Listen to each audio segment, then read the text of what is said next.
So, how do we actually organize effective teams? How do we put them together? So, we can look at the leadership component of the team and the extent to which the team itself has autonomy, meaning responsibility to actually execute, and then the authority to make decisions for themselves. So, if they are empowered, they have responsibility to make sure that work get done, and they also have the authority to make decisions and choices and pacing of projects and such. So we can look at where the manager sits within the team.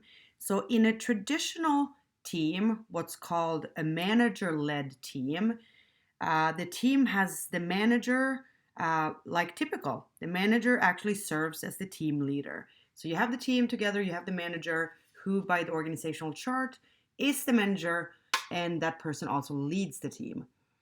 Um, on the other hand, we can have something called self managed teams. And here we have teams that actually manage themselves.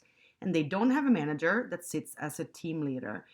Instead, the team runs itself, and one of the team members can be a team leader. And maybe they even take turns so that they rotate in the team leadership role.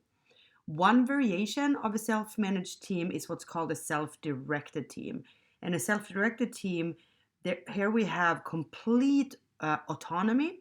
As a team, we have no external oversight, meaning we don't have any manager on the outside of the team that has any say. We are completely 100% on our own. So, for a self directed team, we have the potential for complete, very high autonomy.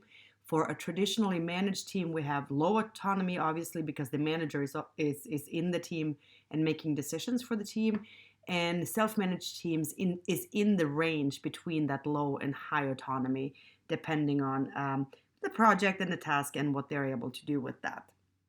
So we can also look at what should the team look like in terms of composition and size and diversity.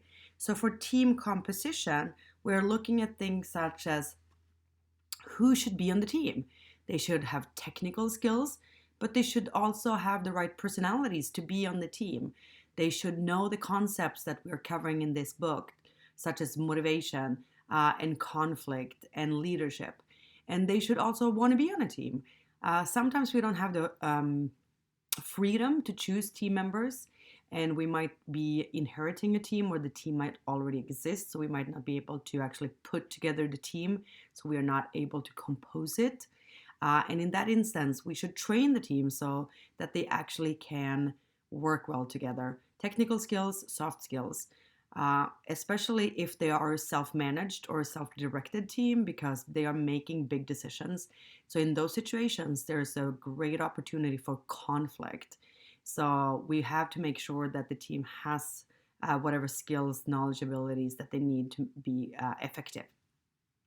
In terms of team size, it depends, right? It really needs to be the right size for the goal of the team, for the project or task that needs to be done. Generally, we see teams somewhere between 2 and 20.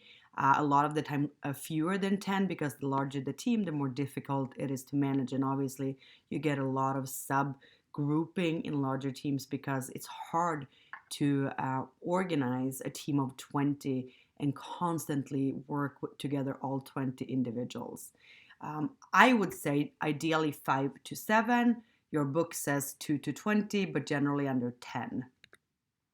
Going back to this slide again, right? So that was the team size. And then we can look at team diversity. Diversity can mean a lot of different things. And we typically look at things such as skills, experiences, maybe age and gender, background, so that you can bring a diverse perspective to the team. Teams that are more diverse tend to be more successful. They tend to be more creative, come up with better solutions and wider range of solutions. So we want to make sure that we have the complementary skills that we need so we can be successful. In this instance, if you have some strengths that I don't have, you can compensate for my weakness there. So the bottom line here is that team diversity should help in us with the goal and with the project. We shouldn't be diverse just to be diverse, but to make sure that we can compensate for each other and then make up for each other's mistake.